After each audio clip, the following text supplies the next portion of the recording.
Registration ప్రక్రియ ఇంకా సులభం కాబోతుందా లేదంటే కఠినం కాబోతుందా? ఇక్కడ ఇందులో రెండు ఆరోపణలు అయితే వినిపిస్తున్నాయి. ఒకటి ఏంటంటే ప్రైవేటీకరణ జరగబోతుంది. ఇందులో కూడా ఈ డాక్యుమెంట్ రైటర్లు ఎవరైతే ఉంటారో దానికి సంబంధించి రిజిస్ట్రేషన్ సేవా కేంద్రాలు ఏర్పాటు చేయబోతున్నారు. నేరుగా అక్కడికి వెళ్ళి రిజిస్ట్రేషన్ చేయించేసుకుంటే ఇంకా డాక్యుమెంట్ రైటర్లతో పని ఉండదు అనేది ఒకటి. అంటే వాళ్ళు ఉపాధి కొడుతున్నారు, లేదంటే దీనివల్ల ఇబ్బంది అవుతుంది అనేది వాళ్ళు చేస్తున్న ఆరోపణ. రెండోది అధికారికంగా వినిపిస్తున్నది అంటే దీనివల్ల ప్రజలకు ఇంకా సులభతరం అవుతుంది, డాక్యుమెంట్ రైటర్లకి వేరే మార్గాలు కూడా చూస్తారు అనేది ఒక వెర్షన్. ఏది నిజం, ఇందులో ప్రజలకు ఇబ్బంది ఎంత? నిజంగా ఇదే అంశం మీద చర్చించే ప్రయత్నం చేద్దాం. సార్, ఒకటి నిన్న వీళ్ళు ఆందోళన చేయడం, చాలా రిజిస్ట్రేషన్లు ఆగిపోయినాయి అంట, ఎందుకంటే డాక్యుమెంట్ రిజిస్టర్ లేకపోతే రైటర్ లేకపోతే ఆగుతాయి, అది వాస్తవమే. కానీ భవిష్యత్తులో అంటే ఇప్పుడు ప్రభుత్వం తీసుకుంటున్న నిర్ణయం ప్రజలకు ఉపయోగమా, ప్రయోజనమా? ఇది ఒక రకంగా సులభమా లేదంటే రిజిస్ట్రేషన్ ఇంకా కఠినం అవుతాయా? ప్రజలకేమీ తెలియదు, ప్రజలకేం పట్టదు. మనం వెళ్ళేది ఎప్పుడు కొనేది ఎంతమంది ఉంటారు? 100 మందిలో 5గురు. అవును. ఈ 5గురికి కొంత ఇబ్బంది ఉంటుంది. డాక్యుమెంట్ రైటర్లు వాస్తవంగా వీళ్ళకి ఆల్రెడీ రెగ్యులర్గా ప్రాపర్టీస్ కొనే వాళ్ళకు పర్మనెంట్ డాక్యుమెంట్ రైటర్ ఉంటారు. అవును. వాళ్ళే రెడీ చేసి పెట్టేస్తారు. వాళ్ళకి ఎంత డబ్బులు ఇచ్చేస్తారు, పని అయిపోతుంది. లోపల రిజిస్ట్రేషన్ వాళ్ళతో లంచాలు ఇవన్నీ కూడా ఒక సిస్టమేటిక్ మేనేజ్ చేసుకుంటారు. అంతే. ఎంత పర్సంటేజ్ అని చెప్తారు. మనకి 10 లక్షల రూపాయలు అంటే మీకు దగ్గరగా 20,000 అవుతుందండి, ఇది ఫిక్స్. డాక్యుమెంట్ మనం గనక ఏ దీనికైనా సరే ఒక 10,000కి తక్కువ కాదు, లక్షల్లోనే లంచాలు వెళ్తాయి. ఇది మనం అవునన్నా కాదన్నా జరిగేటటువంటిదే. డాక్యుమెంట్ రైటరే ఈ పనంతా కూడా చూసి పెడతాడు. మన చేతికి కాగితాలు కూడా అతనే తెచ్చిస్తాడు. అంతే. ఓ రకంగా చెప్పాలంటే కంఫర్టబుల్ కరప్షన్ నడిచిపోతుంది. ఎప్పటి నుంచో, ఇప్పుడు కొత్తగా అది ఇది బాబు తెచ్చాడో, జగన్ తెచ్చాడో, పవన్ తెచ్చాడో కాదు, ఇది ఏళ్ల తరబడి నడుస్తున్నది. పోనీ అంతా వీళ్ళు తయారు చేసిన డాక్యుమెంట్ కరెక్టేనా? అప్పుడు ఇన్ని సివిల్ డిస్ప్యూట్స్ అప్పుడు మీరు కూడా చేశారు, మనం కూడా చలానాలకు సంబంధించి పెద్ద కుంభకోణం బయటపడింది. స్టాంపులకు సంబంధించి వాళ్ళు ఏదో ఒక నెంబర్ మార్చి కోట్ల రూపాయలు కొలగొట్టేస్తున్నారు ప్రతి సబ్ రిజిస్ట్రార్ దగ్గర అనేది. అంటే అందులో కూడా త్రూ వీళ్ళ ద్వారా జరిగిందని అప్పుడు అనుకున్నాం. అటువంటి ఏమన్నా ఇప్పుడు కంట్రోల్ అవుతాయి? అంటే బేసిక్ గా ఒకటి తప్పు చెయ్యాలనుకునేవాడు 100 కారణాలు ఎతుకుతాడు. ఇదే ఉంది, రిజిస్టర్ ఆఫీసుల్లో తప్పుడు రిజిస్ట్రేషన్ జరగట్లేదు. 1కి 10 జరిగినాయి కదా ఇప్పుడు గొడవలు జరిగింది. ఎక్కడో ఎందుకు? మొన్న ఏబి వెంకటేశ్వరరావు గారు మన ఇంటర్వ్యూలోనే మాట్లాడారు. 22A ఏంటి? రిజిస్ట్రేషన్ డిపార్ట్మెంట్ లో ఉన్న ఒక విధానం. ఎవరు చేశారు? రెవెన్యూ డిపార్ట్మెంట్ వాళ్ళని అర్జెంట్ గా సర్వేలు చేసేయమని చెప్పారు. వాళ్ళకి ఒళ్ళు బద్దకం వేసింది.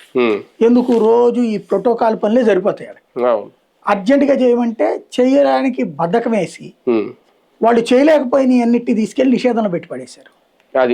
అందులో ఇంకేం లేదు, ఎవడు ఏ తప్పు చేయలే. నీళ్లు నాయిల్లో ఉన్న స్థలం అకస్మాత్తుగా నిషేధంలో ఉందండి అంటాడు. అదేంటంటే రెవెన్యూ డిపార్ట్మెంట్ దగ్గరికి వెళ్తే ఏమని చెప్తారు? అవునయ్యా, అది మార్చాలంటే టైం పడుతుంది. ఇప్పుడు ఎంత ఉంది నీ ఏరియా రేటు?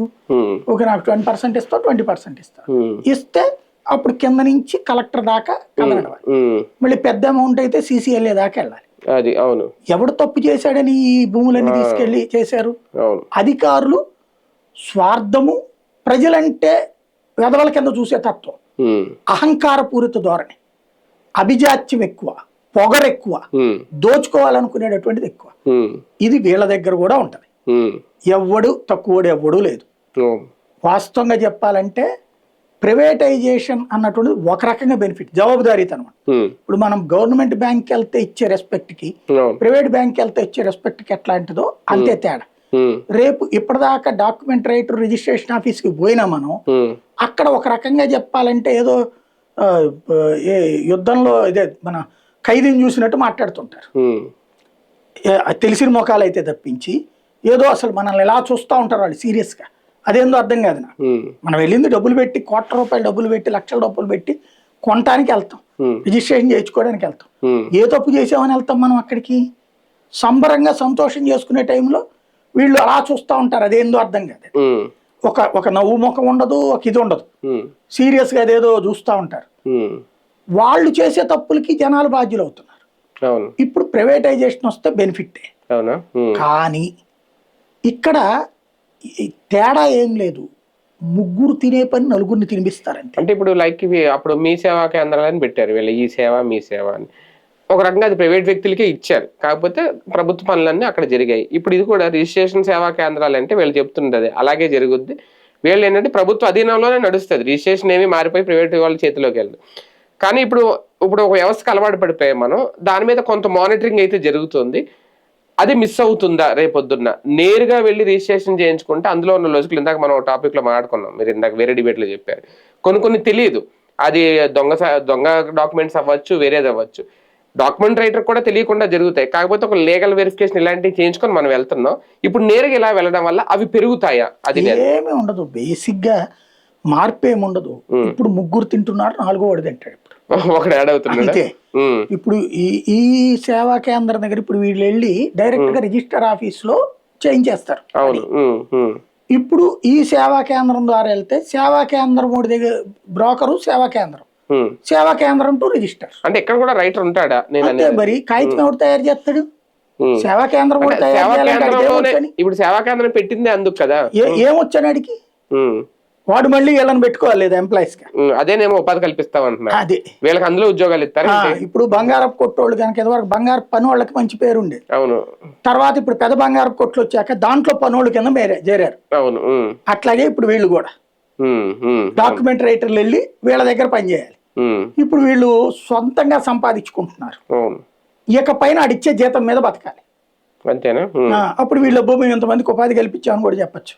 అది అంత మించే ఉండదు అందులో. కానీ ఎందుకు సార్ ఈ మార్పులు? ఇప్పుడు లాస్ట్ టైం కూడా జగన్మోహన్ రెడ్డి గారు వచ్చిన తర్వాత సచివాలయాల్లోనే రిజిస్ట్రేషన్లు అన్నారు, అవి కొన్ని రోజులు జరిగినట్టున్నాయి, మళ్ళీ ఇప్పుడు అవ్వట్లేదు అనుకుంటా, ఎక్కడెక్కడే అవుతున్నాయేమో తెలియదు. మళ్ళీ ఇప్పుడు రిజిస్టర్ ఆఫీసులకు వెళ్తున్నారు, మళ్ళీ ఇప్పుడు కొత్తగా ఇవి పెడుతున్నారు. ఎందుకు ఇన్ని మార్పులు? దీనివల్ల ఏంటి ప్రయోజనం? సంపద వచ్చే ఎక్కడైనా సరే ప్రయోగాలు రాజకీయ పార్టీలు చేస్తాయి. అంటే దీనివల్ల ప్రభుత్వానికి అదనంగా ఏమన్నా సంపద సమకూరుతుందా? మరి ఇప్పుడు వీళ్ళ మనుషులకి ఇవ్వచ్చుగా సేవా కేంద్రాలు. మీ సేవా కేంద్రాలు టీడీపీ సింపథైజర్స్ కి ఇచ్చారు. అవును. రేషన్ షాపులు టీడీపీ సింపథైజర్స్ కి ఇచ్చారు మన చాలా మంది. ఇప్పుడు ఇవి కూడా టీడీపీ సింపథైజర్స్ ఇప్పుడు సపోజ్ నేను రిజిస్ట్రేషన్ చేయించుకున్నాను అనుకో సార్, నేను ఎలాగ చలానా కట్టాలి ప్రభుత్వానికి, ఏనేది ఇవన్నీ ఎలాగ నాకు కామనే. డాక్యుమెంట్ రైటర్ చేసినా ఇప్పుడు ఈ రిజిస్ట్రేషన్ కార్యాలయాలు ఇవి ఉన్నా లేకపోయినా నేను కట్టాల్సిందే కదా. ఇంకా అదనంగా నేను ఏమి ఇవ్వగలుగుతాను? అదనంగా ప్రభుత్వానికి దీనివల్ల ఏం వస్తుంది ప్రయోజనం? నేను అనేది అదే, ప్రభుత్వం ఇక్కడ ఏం చేస్తుందంటే ఇంకొక కలెక్షన్ ఏజెన్సీని పెడుతుంది. ఇప్పుడు మీరు 10% ఇచ్చారు, 1% ఇచ్చారనుకోండి, ఇప్పుడు దాంతో పాటు ఒక 500, 1000 వాళ్ళకి కట్టాలని చెప్తారు. మీరు మూసుకొని కడతారు. అప్పుడు అది నాకు అదనపు భారమే కదా. మళ్ళీ ఎవడు పట్టించుకుంటాడు? భారాలు బోల్డ్ వేస్తున్నారు, పట్టించుకుంటున్నారా? మీరు అంత రిజిస్ట్రేషన్ లో 1000 రూపాయలు కానీ అది రూల్ అట, మనం ఏం చేస్తాం? ఇప్పుడు కట్టించుకుంటున్నాయన్నీ ఏమైనా ప్రయోజనం ఉంది? ఇప్పుడు ఫర్ ఎగ్జాంపుల్ మీరు రిజిస్ట్రేషన్ ఫీజు కట్టారు, కానీ వాడు వచ్చేసేసి 22 ఉందంటున్నాడు, లేదంటే ఇంకొక వంక ఏదో చెప్తున్నాడు, లిటిగేషన్ చెప్తున్నాడు, రీసర్వే అంటున్నాడు. నాది రిజిస్ట్రేషన్ చేశాక ఇంకేం రీసర్వేరా నువ్వు? అదే కదా. నా తప్పేంటి? రిజిస్ట్రేషన్ చేసావంటే ఎలిజిబుల్ అనే, అంటే దానికి వ్యాలిడిటీ లేదంటుంది సుప్రీంకోర్టు కూడా. Registration is not final document అంటుంది. మరి ఇంకెవరి దగ్గరికి వెళ్ళి చెప్పుకోవాలి మనం? రిజిస్ట్రేషన్ ఎందుకు ఇంకా? మరి అదే కదా ఈ దేశంలో దరిద్రం, అదే కదా. ఫైనల్ గా ఇదిగో నీది, నీ హక్కు ఇది వచ్చేసింది అనేదే మొన్న భూ రీసర్వే పెట్టింది, దాన్ని మళ్ళీ పెంట చేసి వదిలిపెట్టి ఏముంటది ఈ దేశంలో? నమ్మకం లేకుండా వ్యవస్థలలో 1 రూపాయికి ఇంకొక రూపాయి.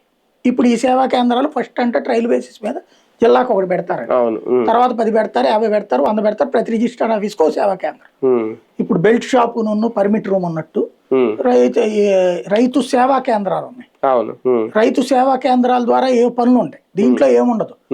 ఎంతకాలం నడిచిన వ్యవస్థకి మనవడి ద్వారా ఇప్పటిదాకా బ్రోకరు, డైరెక్ట్ సబ్ రిజిస్ట్రార్, వీళ్ళిద్దరికి లింక్ అయిపోయింది. మధ్యలో ఇంకొకడు వచ్చాడు, వీడు మనవడు, వీడి ద్వారా ఇప్పుడు మనవాళ్ళే ఉన్నారనుకోండి, ఇక్కడ 2 కాన్సెప్ట్లు ఉంటాయి. ఫ్యూచర్లో ఎవడెవడు రిజిస్ట్రేషన్ చేసుకుంటున్నాడు ఈ కేంద్రం మన పార్టీ వాడు అయినప్పుడు వీడు కనిపెట్టి ఉంచుతాడు డాక్యుమెంట్లు కావాలంటే. ఇప్పుడు వీళ్ళు చెప్తున్నది అదే, మన అన్ని కూడా వీళ్ళు ప్రైవేట్ వాళ్ళ చేతిలోకి వెళ్ళిపోతాయి. ప్రైవేట్ వాళ్ళు మీన్స్ ఇదే వీళ్ళ చేతిలోకి వెళ్ళిపోతాయి. ఇంకా అప్పుడు అసలు వైసీపీ వెర్రితనం ఏంటంటే, భూముల రీసర్వే పేరుతో జగన్ ఫోటో వేస్తేనే భూములు వాళ్ళ చేతికి వెళ్ళిపోతున్నాయి అన్నారు. అవును, దొంగ ప్రచారం చేశారు. అంతే కదా. ఇప్పుడు ఒరిజినల్ గా నీ కాగితం వాడు ప్రైవేట్ వాడి దగ్గరికి వెళ్తాడు, అంతే. మరి వాడు జిరాక్స్ కాపీ తీసి ఏమైనా చేయొచ్చుగా రేపు పొద్దున. లేదా నువ్వు ఇప్పుడు వైసీపీ వాడు ఒకడు వెళ్తున్నాడు, లేదా జనసేన వాడు, బీజేపీ వాడు, రేపు టీడీపీకి సంబంధించిన వాడిదే ఆ రైతు సేవా కేంద్రం అయి ఉంటది, ఇదే ఆ రిజిస్ట్రేషన్ సేవా కేంద్రం అయి ఉంటది. రిజిస్ట్రేషన్ చేశాక కాపీ వాడి దగ్గరికే వస్తుంది. లేదా నువ్వు చేయించుకునేటప్పుడు త్రూ వాడి ద్వారానే వెళ్ళాలి. ఒక కాపీ వాడి దగ్గర అట్టి పెట్టుకుంటాడు, రేపు పొద్దున ఉపయోగించవచ్చు ఫ్యూచర్ లో. ఇదిగో జగన్ ఇంత కొన్నాడు, తమ్మినేని ఎక్కడ కొన్నాడు, ఇట్లాంటి అందుకోసం కూడా అయ్యి ఉండొచ్చు. ఇప్పుడు నకిలీ డాక్యుమెంట్స్ తీసుకెళ్లి ఒరిజినల్ మిస్ అయిన దీంతో రిజిస్ట్రేషన్ చేయించండి అని చెప్పి కార్యాలయ దగ్గర వెళ్ళి ఇంతకుముందు జరుగుతున్నాయి.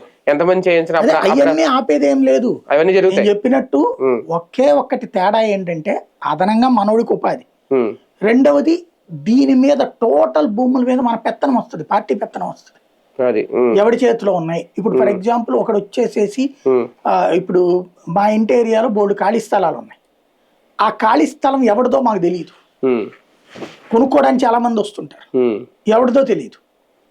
రిజిస్ట్రేషన్ అప్పుడు తెలుస్తుంది. వాడు ఆ డాక్యుమెంట్ పట్టుకుని వీడికి చెప్తాడు. రోడ్డు పక్కన ఉందనుకోండి, ఎక్కడో ఉండుంటారు, ఏ విదేశాల్లోనో ఇతర రాష్ట్రాల్లో ఉన్నోళ్ళది అనుకోండి, వీళ్ళు చెప్పగానే అవసరమైతే రిజిస్ట్రేషన్ ఆపి మనకి తెలిసినోడి ద్వారా దాన్ని కొనుక్కోవచ్చుగా. ఇక అంటే భూమి చుట్టూ రాజకీయం బిగినవుతుంది. భూమి రాజకీయ నాయకుడి చేతిలో పెత్తనం అవబోతుంది. అంటే దీన్ని నిజంగా వీళ్ళు చెప్తున్నట్టు ఇవేమి ప్రైవేట్ పరం కాదు, ఒక పాస్పోర్ట్ రిజిస్ట్రేషన్ కార్యాలయాలు ఎలా ఉంటాయో అలాగే పాస్పోర్ట్ సేవా కేంద్రాలు అంటారు కదా, అలాగే రిజిస్ట్రేషన్ సేవా కేంద్రాలు, దాన్ని దీన్ని కంపేర్ చేయొచ్చు. బూతది పాస్పోర్ట్ సేవా కేంద్రంలో పాస్పోర్ట్ ఇచ్చేస్తారు మనకి, మనం అప్లికేషన్ పెడతాం, వెరిఫికేషన్ వాళ్ళు పోలీస్ డిపార్ట్మెంట్ కి పంపిస్తారు, పోలీసులు ఇచ్చిన రిపోర్ట్ పిలిచి కాగితం ఇచ్చేస్తారు. ఇందులో అది ఎట్టుంటది అసలు?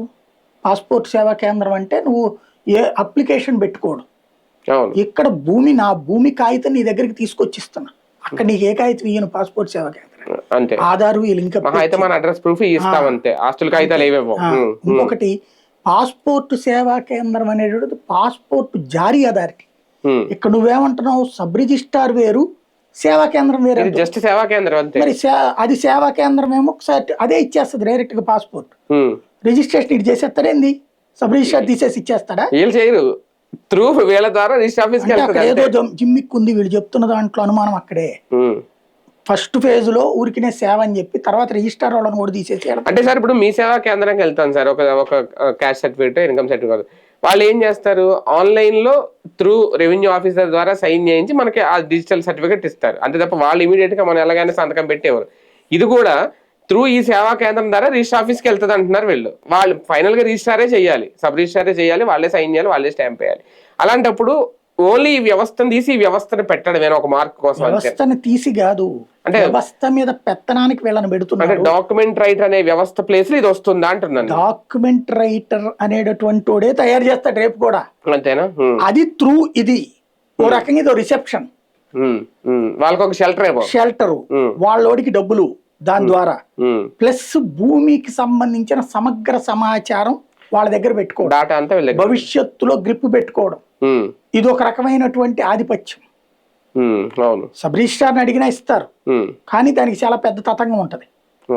ఇప్పుడు ఇక్కడ మనోడిని పెట్టి మధ్యలో కథ నడిపించే కార్యక్రమం.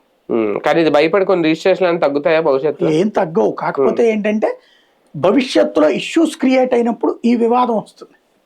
ఇంకోటి ఏంటంటే మా వాళ్ళకు ఉపాధి కల్పించినట్టు, ఇప్పుడు వీళ్ళ కార్యకర్తలు ఇలా నమ్ముకున్న కార్యకర్తలకి ఇది ఒక కొత్త ఉపాధి. కొంతమందికి ఉపాధి పోద్ది, కొంతమందికి ఉపాధి వస్తుందేమో. రైట్, చూద్దాం. నిజంగా డాక్యుమెంట్ రైటర్లు అయితే దీని మీద ఆందోళన చేశారు, నిన్న చేస్తున్నారు, దీన్ని వ్యతిరేకిస్తున్నారు తీవ్రంగా. కానీ ఇది ప్రజలకు ప్రయోజనం అంటుంది రాష్ట్ర ప్రభుత్వం, వాళ్ళకు కూడా ఉపాధి కల్పిస్తామంటుంది.